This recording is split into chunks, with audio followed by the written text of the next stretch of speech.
from oil and gas industry, driving innovation and sustainability. And he explored 40 countries to broaden his perspectives and fostering global connections. He served as ABVP secretary and has been active member of RSS.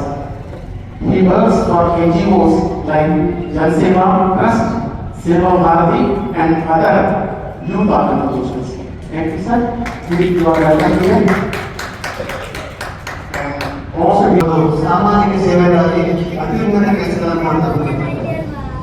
ಅವರ vision ಕೂಡ ನಾವು ತಿಳಿಸಿಕೊಂಡಿದ್ವಿ. 2025, 40 ವರ್ಷಗಳ ಒಂದು plan ನಾವು ಹಾಕೊಂಡು ಸಮಾಜ ಸೇವೆಗೆ ಅವರನ್ನ ತೊಡಗಿಸಿಕೊಂಡಿದ್ದಾರೆ.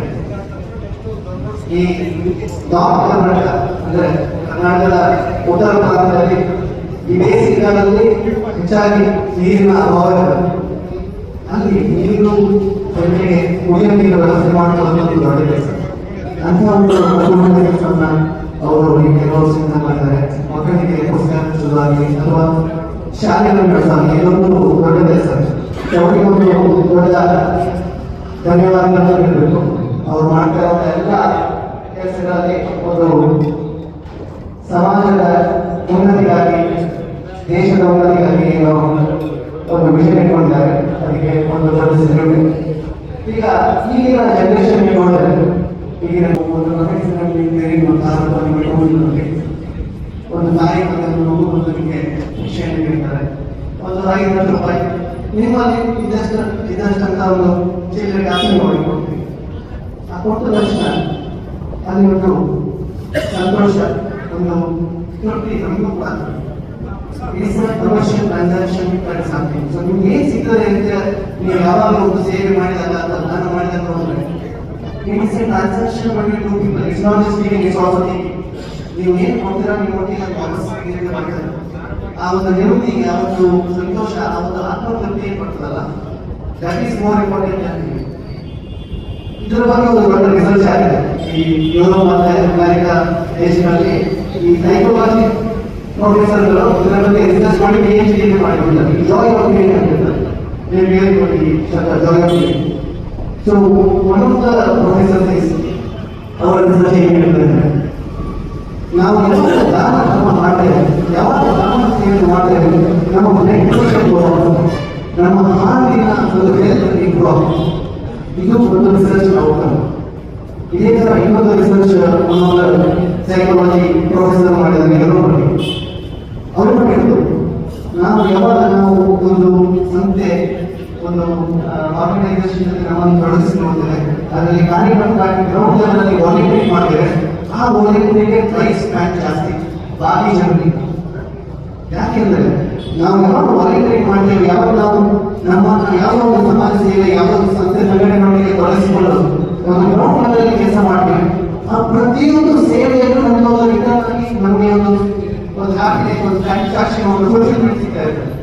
That's very important because ನಿಮ್ಮ ಹಾರ್ಟಿನ ಇಂಪ್ರೂವ್ ಆಗುತ್ತೆ, ನಿಮ್ಮ ಪ್ರೆಷರ್ ಲೋ ಆಗುತ್ತೆ, ನಿಮ್ಮ ಇಂಟರ್ ರಿಯಾಕ್ಷನ್ ಏನಾಗ್ತದೆ, ಆ ಇಂಟರ್ ರಿಯಾಕ್ಷನ್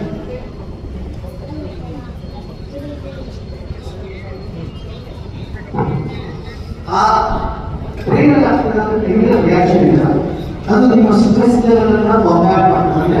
ಸ್ಟ್ರೆಸ್ ಲೆವೆಲ್ ಕಡಿಮೆ ಮಾಡಿ ಹ್ಯಾಪಿನೆಸ್. ಸೊ ಪ್ರತಿಯೊಂದು ಸಮಾಜದಲ್ಲಿ ಯಾವುದೇ ಲೆವೆಲ್ ಆಗಲಿ, ಅದು ನೀವು ವಾಲಂಟಿಯರ್ ಆಗಿ ನಿಮ್ಮ ಬಾಡಿ ಮನ ಸೋಲ್ ನಿಮ್ಮ ಆರ್ಥಿಕವಾಗಿ ಶಕ್ತಿ ಅನುಸಾರವಾಗಿ ಏನು ಸಮಾಜಕ್ಕೆ ಕೊಡುಗೆ ಮಾಡಿದ್ರೆ ಆ ಮೂರು ರೀತಿ ನಿಮ್ಮ ಟೈಮ್ ಆಗಲಿ, ನಿಮ್ಮ ಸೋಲ್ ಆಗಲಿ, ನಿಮ್ಮ ಆರ್ಥಿಕ ಅಥವಾ ಇದೇ ಕೊಡುಗೆ ಮಾಡ್ತೀವಿ. ಎಲ್ಲ ರೀತಿ ಮುಂದೆ ಬರುವಂತ ಜಾಸ್ತಿ ಕೊಡೋದು ಯಾರಿಗೆ ಕೊಡೋದಿಲ್ಲ ಅವರು ಸುರೇಶ್ ಹೇಳ್ತಾ ಇದ್ರು, ಭಗವಾನ್ ಎಲ್ಲ ಚಪ್ಪಾಟ್ ಮಾಡಿರ್ತಾರೆ. ಅಂದರೆ ನಾವು ಏನು ಕೊಡ್ತೇವೆ ಅದಕ್ಕಿಂತ ಜಾಸ್ತಿ ನಮಗೆ ಸಿಗ್ತದೆ. ಇದು ನನ್ನ ಅನುಭವ. ಇನ್ನೊಂದು ಉದಾಹರಣೆ ಹೇಳ್ತೇನೆ.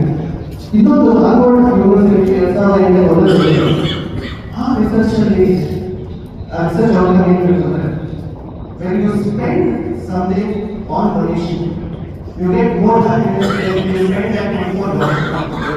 ನೀವೇನಾದ್ರೂ ನೀವು ಖರ್ಚು ಮಾಡಬೇಕು ಅಂದ್ಕೊಂಡಾಗ ಅದೇ ಅಗತ್ಯ ಇದ್ದವರಿಗೆ ಬಡ ಜನರಿಗೆ ಕೊಟ್ಟಾಗ ಆ ದುಡ್ಡು ಖರ್ಚು ಅವರಿಗೆ ಕೊಟ್ಟಾಗ ಆಗುವ ಸಂತೋಷ ಅದೇ ದುಡ್ಡನ್ನು ನೀವು ಖರ್ಚು ಮಾಡಿದಾಗ ಇದು ನನ್ನ ಅನುಭವ. ನಾವೆಲ್ಲ ನಮ್ಮ ನನ್ನ ಸ್ನೇಹಿತರ ಜೊತೆ ಒಂದು ಕಾಫಿ ಹೋಗಿದ್ದೇವೆ. ನಾವೆಲ್ಲ ಆರ್ಡರ್ ಮಾಡೋದಕ್ಕೆ ಈ ರಿಸರ್ಚ್ ಅಲ್ಲಿ ಏನು ಈ ಹಾರ್ವರ್ಡ್ ಯೂನಿವರ್ಸಿಟಿ ರಿಸರ್ಚ್ ಅಲ್ಲಿ ಏನು ಯಾವಾಗ ನಾವು ಮಾಡ್ತಿರುವಂತ ಖರ್ಚುಗಳನ್ನ ಬೇರೆಯವರು ಮಾಡಿದಾಗ ಅದರಿಂದ ಆಗುವ ಆತ್ಮತೃಪ್ತಿ ಸಂತೋಷ ಜಾಸ್ತಿ ಅಂತೇಳಿ ಆ ರಿಸರ್ಚ್ ಅಲ್ಲಿ ಹೊರಗೆ ಬಂದ. ಇದರ ಉದಾಹರಣೆ ನಾನೊಂದು ಅನುಭವಿಸಿದ್ದೀನಿ. ನಾವೊಂದು ಸ್ನೇಹಿತರ ಜೊತೆ ತಿಂಡಿ ತಿನ್ಲಿಕ್ಕೆ ನಮ್ಮವರು ತಿಂಡಿಗೆ ಹೋಗಿದ್ದೆ. ಅಲ್ಲಿ ಒಬ್ಬರು ಭಿಕ್ಷುಕರು ಒಂದು 75-80 ವರ್ಷ ಆಗಿರ್ಬೋದು ಹೋಟೆಲ್ ಅಲ್ಲಿ ನೋಡ್ತಾ ನಿಂತಿದ್ರು. ಒಂದು 5 ನಿಮಿಷ ನಾನು ನೋಡಿದೆ, ಕೇಳಿದೆ ಅವ್ರ ಹತ್ರ ಏನಾದ್ರು ಬೇಕಾ ನಿಮ್ಗೆ ಅಂತೇಳಿ. ಬೇಕು ಅಂತ ಹೇಳಿದ್ರು. ಅವ್ರನ್ನ ಕರ್ಕೊಂಡು ಹೋಗಿ ಅವ್ರಿಗೆ ಒಂದು ದೋಸೆ ಕೊಡಿಸಿದೆ. ನಾವು ಇಬ್ಬರು ದೋಸೆ ತಗೊಂಡು ಒಂದೇ ಟೇಬಲ್ ಕೂತ್ತಾ ಇದ್ದೀವಿ. ಅವರು ತಿಂದ ದೋಸೆ ನಾವು ಕೊಡಿಸಿದ ದೋಸೆ ಅವರಿಗೆ ತಿಂದು ಅವರಿಗೆ ತೃಪ್ತಿ ಆದಷ್ಟು ಸಂತೋಷ ನಾವು ತಿಂದಾಗ that is what is joy of food. ನಾವು ಯಾವಾಗ ನಾವು ಖರ್ಚು ಮಾಡ್ತಿರೋ ಹಣವನ್ನು ಬೇರೆಯವರಿಗೆ ನಾವು ದಾನ ಮಾಡಿ ಅವರಲ್ಲಿ ಸಂತೋಷ ಕಾಣ್ತೀವೋ ಅದರಿಂದ ಒಂದು ಸ್ಯಾಟಿಸ್ಫ್ಯಾಕ್ಷನ್ ನಾವು ಅದೇ ಹಣವನ್ನು ಖರ್ಚು ಮಾಡಿದಾಗ ಅದು. ಸೊ ಆದಷ್ಟು ನಾವು ಈ ಸಮಾಜಕ್ಕೆ ನಮ್ಮಿಂದ ಆಗುವಂತ ಕೊಡುಗೆಗಳನ್ನು ಮಾಡಬೇಕು. ಆ ದಾನ ಮಾಡುವಾಗ ಏನ್ ರಿಟರ್ನ್ಸ್ ಬರ್ತಿದೆ ಅಂತ ಯೋಚನೆ ಮಾಡಬಾರ್ದು. ನಮ್ಮಿಂದ ಯಾವುದೇ ರೀತಿಯಿಂದ ಸೇವೆ ಆದಾಗೂ ಆ ಸೇವೆಯನ್ನ ಮಾಡಲಿಕ್ಕೆ ನಮ್ಮ ಕಾರ್ಯ ಒಂದು ಸ್ಟೆಪ್ ಮುಂದೆ ಹೋಗ್ಬೇಕು. ಇನ್ನು ಡೊನೇಷನ್ ಕೇಳುವಾಗ ನಾನು ಇದು ಪ್ರಶ್ನೆ ಕೂಡ ಹೇಳ್ತೇನೆ. ಡೊನೇಷನ್ ಕೇಳಲಿಕ್ಕೆ ಒಂದು ರೀತಿ ಇದೆ. ಇದನ್ನ ಬಗ್ಗೆ ಕೂಡ ಕೆಲವೊಂದು ಎಕ್ಸ್ಪೆರಿಮೆಂಟ್ ಆಗಿದೆ. ಅಮೆರಿಕದಲ್ಲಿ ಭಿಕ್ಷುಕರು ಇರ್ತಾರೆ. ಭಿಕ್ಷುಕರು ನಮ್ಮ ತರ ಇಲ್ಲಿ ಟ್ರಾಫಿಕ್ ಸಿಗ್ನಲ್ ಅಲ್ಲಿ ಬಂದು ಭಿಕ್ಷೆಯನ್ನು ಕೇಳಲ್ಲ. ಒಂದು ಬೋರ್ಡ್ ಹಾಕೊಂಡಿರ್ತಾರೆ, please help me, I am homeless, I am having health problem, please support. ಈ ತರ ಬೋರ್ಡ್ ಹಾಕೊಂಡು ಒಂದೊಂದು ಸಿಗ್ನಲ್ ಅಲ್ಲಿ ಕೂತಿರ್ತಾರೆ. ಸೊ ಒಬ್ರು ಭಾರತದ ತರುಣ ಅವರು ನಡ್ಕೊಂಡು ಹೋಗ್ತಾ ಇದ್ರು. ಒಂದು ವಯಸ್ಸಾದ ಮಹಿಳೆ ಒಂದು ಬೋರ್ಡ್ ಹಾಕಿ ಕೂತಿದ್ರು, I am homeless, please help me. ಹೋಗಿ ಒಂದು $1 ಅವರಿಗೆ ದುಡ್ಡು ಕೊಟ್ಟು ಕೇಳಿದ್ರೆ ಎಷ್ಟು ನಿಮ್ಗೆ ಬೇಕಾಗ್ತದೆ ದಿನಕ್ಕೆ ಅಂತೇಳಿ. ಆ ಮಹಿಳೆ ಹೇಳಿದ್ರು, ನಾವು 9 ಗಂಟೆ ಬೆಳಿಗ್ಗೆ ಬರ್ತೇನೆ, 6 ಗಂಟೆವರೆಗೆ ಅಲ್ಲಿ ಕೊಟ್ಟಿರ್ತೇನೆ, ನನಗೆ ಒಂದು $20-30 ಕಲೆಕ್ಷನ್ ಆಗ್ತದೆ, ಅದರಿಂದ ನನ್ನ ಜೀವನ ನಡೆದೋಗ್ತದೆ ಅಂತ. ಆ ತರುಣ ಏನ್ ಮಾಡ್ತಾನೆ, ಆ ಬೋರ್ಡ್ ಅನ್ನು ತಿರುಗಿಸಿ ಏನೋ ಬರೀತಾನೆ. ಮರು ದಿವಸ ಆ ಮಹಿಳೆ ಬಂದು ಅದೇ ಜಾಗದಲ್ಲಿ ಕುತ್ಕೊಳ್ತಾರೆ. 9 ಗಂಟೆ ಕುತ್ಕೊಳ್ತಾಳೆ. 2 ಗಂಟೆಯಲ್ಲಿ $40 ಕಲೆಕ್ಷನ್ ಆಗ್ತದೆ. 2 ಗಂಟೆಯಲ್ಲಿ $40 ಕಲೆಕ್ಷನ್ ಆಗ್ತದೆ. ಆ ಮಹಿಳೆಗೆ ಎದ್ದು ಹೋಗ್ತಾಳೆ. ಯಾಕಂದ್ರೆ ಅವಳಿಗೆ ಬೇಕಾದಂತ ಅಷ್ಟೇ ಒಂದು $30-40 ಆದ್ರೆ ಅವಳಿಗೆ ಸಾಕು, ಅವಳ ಜೀವನ ನಡೆದೋದು. ಅದೇ ಅವಳು ಇಡೀ ದಿನ ಕೊಟ್ಟಿದ್ರೆ ಅವಳಿಗೆ $100-150 ಕಲೆಕ್ಷನ್. ಹಾಗಾದ್ರೆ ಏನ್ ಗೊತ್ತಾ ಆ ಬೋರ್ಡ್ ಅಲ್ಲಿ ಆ ತರುಣ, if you donate once in a month then please think about me ಅಂತ ಹೇಳಿ ಬರ್ತಿರ್ತಾರೆ. ಅಂದ್ರೆ ಇದು ಅವಳ ಕಷ್ಟಗಳನ್ನು ಅವ್ರು ಹೇಳ್ಕೊಂಡಿಲ್ಲ. ಯಾರು ಡೊನೇಷನ್ ಮಾಡ್ತಾರೆ, ಇಟ್ಸ್ ಅಬೌಟ್ ಗಿವರ್. ಯಾರು ಕೊಡ್ತಾರಲ್ಲ ಅವರ ಬಗ್ಗೆ ಈಗ ನೀವು ನಿಮ್ಗೆ ಅನಿಸ್ಬೋದು, ಎಷ್ಟೆಲ್ಲ ಜನ ಬಂದು ನಮಗೆ ಸಹಾಯ ಕೇಳ್ತಾರೆ, ಎಷ್ಟೆಲ್ಲ ಜನ ಬಂದು ಡೊನೇಷನ್ ಕೇಳ್ತಾರೆ, ಎಲ್ಲರಿಗೂ ಸಹಾಯ ಮಾಡ್ಲಿಕ್ಕೆ ಆಗಲ್ಲ. ಹಾಗಾದ್ರೆ ಒಂದು ವೇಳೆ ತಿಂಗಳಿಗೆ ಒಬ್ಬರಿಗೆ ಒಂದು ಡೊನೇಷನ್ ಕೊಡೋದಾದ್ರೆ ನನ್ನ ಬಗ್ಗೆ ಒಮ್ಮೆ ಯೋಚನೆ ಮಾಡಿ ಅಂತ ಆ ಮಹಿಳೆಯ ಬೋರ್ಡನ್ನು ಹಾಕಿರ್ತಾರೆ. ಸೊ ಅವಳ ನೋವನ್ನು ಹೇಳಿರಲ್ಲ, ಆ ಡೊನೇಷನ್ ಕೊಡೋರ ಬಗ್ಗೆ ಒಂದು ಮೆಸೇಜ್ ಇರ್ತದೆ. ಅವಾಗ ನಾವು ಆ ಡೊನೇಷನ್ ಕೊಡೋರಿಗೆ ಯೋಚನೆ ಆಗ್ತದೆ, ಹಾ ಈ ಮಹಿಳೆಗೆ ಏನು ಅಗತ್ಯ ಇದೆ, ಇವತ್ತೇ ಕೊಟ್ಟು ಅಂತೇಳಿ ಕೊಟ್ಟು. So it's about how you ask. ನಾವು ನಮ್ಮ ಸಮಾಜದಲ್ಲಿ ಡೊನೇಷನ್ ಕೇಳ್ತೇವೆ, ಅದರ ಪ್ರಕಾರ ಡೊನೇಷನ್ ನಮಗೆ ಮಾಡ್ತಾ ಹೋಗ್ತದೆ. ನಮ್ಮ ಕಷ್ಟಗಳನ್ನು ಹೇಳಿದಾದ್ರೆ ಆ ಕೊಡುವರ ಒಂದು ದಾನಿಗಳ ಒಂದು ಥಾಟ್ ಪ್ರೊಸೆಸ್ ಅಲ್ಲಿ ಮಾಡಿದಾಗ ನಾನೇ ಡೊನೇಷನ್ ಮಾಡ್ತೀನಿ. ಇನ್ನೊಂದು ವಿಷಯ, ಈ ಹೆಲ್ಪ್ ಅಥವಾ ನಾವು ಸಹಾಯವನ್ನ ಯಾವಾಗಲೂ ನಾವು ಯಾರು ಸಹಾಯ ಹಸ್ತ ಚಾಚಿರ್ತಾರೆ ಅವರಿಗೆ ಅಷ್ಟೇ. ಸೊ ಈಗ ಸಹಾಯ ಹಸ್ತ ಚಾಚಿದವರಿಗೆ ಎಲ್ಲರೂ ಬಂದು ಸಹಾಯ ಮಾಡ್ತೀವಿ. ಈಗಿನ ಜನರೇಷನ್ ಹೇಗಿದ್ರೆ ನಮಗೆ ಸಹಾಯ ಬೇಡ, ನಾವು ಸಹಾಯ ಮಾಡೋದು ಇಲ್ಲ ಅನ್ನೋ ಒಂದು ಮೆಂಟಾಲಿಟಿ. ವಿ ಆರ್ ಇಂಡಿಪೆಂಡೆಂಟ್, ಎಲ್ಲರ ಹತ್ರ ಹಣ ಇದೆ, ಎಲ್ಲರೂ ಅವರವ್ರ ಲೈಫಲ್ಲಿ ಸೆಟ್ಲ್ ಆಗಿದ್ದಾರೆ, ನಮಗೆ ಸಹಾಯ ನಾವು ಸಹಾಯ ಮಾಡೋದಿಲ್ಲ ಅನ್ನೋ ಒಂದು ಮೆಂಟಾಲಿಟಿ. ನಾನೊಂದು ಉದಾಹರಣೆ ಕೊಡ್ತೇನೆ. ನಾನು ಒಂದು 8-9 ವರ್ಷ ಹಿಂದೆ RSS ಶಾಖೆ 8 ಗಂಟೆಗೆ ಬೆಳಿಗ್ಗೆ ಭಾನುವಾರ ಬೆಳಿಗ್ಗೆ ನಾನು ಇಲ್ಲಿ ಕನ್ಯಾಕುಮಾರಿ ಶಾಲೆ ಹತ್ರ ಹೋಗಿದ್ದೆ. ಇನ್ನೇನು ನನ್ನ 2 ವೀಲರ್ ಕೀ ಆಫ್ ಮಾಡಿ ಇನ್ನೇನು ಇಳಿವಾಗ ಒಂದಿಟ್ಟು ಕಲ್ತು ಓಡ್ತಾ ಇದ್ದೆ. ಕಲ್ತು ಓಡ್ತಾ ಇರೋದಕ್ಕೆ ಹಿಂದಿನ ಒಬ್ಬ ಪೊಲೀಸ್ ಚೇಸ್ ಮಾಡ್ತಾ ಇದ್ದ. ಪೊಲೀಸು ಮತ್ತೆ ಕಳ್ಳ ಮಧ್ಯೆ ಒಂದು 60-100 ಮೀಟರ್ ಗ್ಯಾಪ್. ಸೊ ನಾನು ಇನ್ನೂ ಗಾಡಿ ಇಳಿಯುವಾಗ ಪೊಲೀಸ್ ಬಂದು ಸ್ವಲ್ಪ ಬನ್ನಿ ಸ್ವಲ್ಪ ಹೆಲ್ಪ್ ಮಾಡಿ ಅವ್ರು ಹಿಡೀರಿ.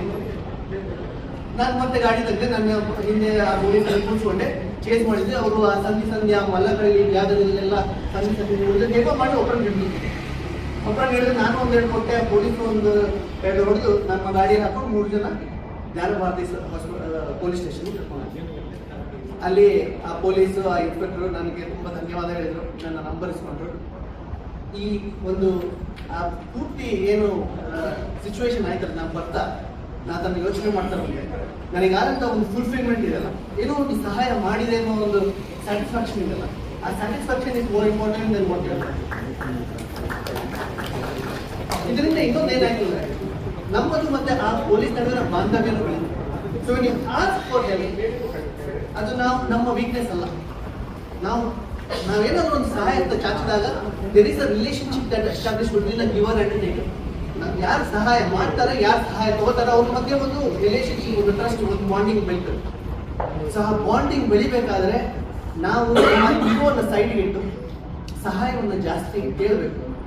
ಇಲ್ಲಿ ಈಗಿನ ಪರಿಸ್ಥಿತಿಯಲ್ಲಿ ಎಲ್ಲರೂ ಸಹಾಯ ಮಾಡಲಿಕ್ಕೆ ರೆಡಿ ಇಲ್ಲ, ನಾವು ಕೇಳುವ ಕಂಡಾಗೆ. ಸೊ ನಾವು ಓಪನ್ ಆಗಿ ಕೇಳಿದಷ್ಟು ನಮಗೆ ಸಹಾಯ ಬರ್ತದೆ. ಸೊ ಹಾಗಾಗಿ ಇಲ್ಲಿ ಇರುವಂಥ ಎಲ್ಲರಿಗೂ ನಾನು ಒಂದೇ ಒಂದು ಕಳಕಳಿಯ ವಿನಂತಿ ಮಾಡ್ತೇನೆ, ಆದಷ್ಟು ನಮ್ಮಿಂದ ಆದಷ್ಟು ಸಹಾಯವನ್ನು ಮಾಡುವ, ನಮಗೆ ಬೇಕಾದಂಥ ಸಹಾಯವನ್ನು ಕೇಳುವ. ಕೊಡುವ ಕೈಗೂ ಜಾಸ್ತಿ ಇದ್ದಾವೆ, ತಗೊಳ್ಳುವ ಕೈಯೂ. ಸೊ ಹಾಗೆ ಈ ಸಮಾಜವನ್ನು ಗಟ್ಟಿ ಮಾಡಿ ಬೆಳೆಸುವ ಒಂದು ಜವಾಬ್ದಾರಿ ನಮ್ಮೆಲ್ಲರಿಗೂ ಇದೆ. ಇದರಿಂದ ಸಮಾಜ ಬೆಳೀತಿದೆ, ಸಂಘಟನೆ ಬೆಳೀತಿದೆ. ಈ ನಂದಾ ದೀಪ ಟ್ರಸ್ಟ್ ಯುವರ್ ಟೀಮ್ ಟುಡೇ ನಾವು ಆದಷ್ಟು ನಮ್ಮಿಂದ ಆದಷ್ಟು ಸಹಾಯವನ್ನು ಮಾಡಿ ಈ ಒಳ್ಳೆ ಕೆಲಸದಲ್ಲಿ ನಾವು ಭಾಗಿಯಾಗೋಣ ಅಂತ ಹೇಳ್ತಾರೆ.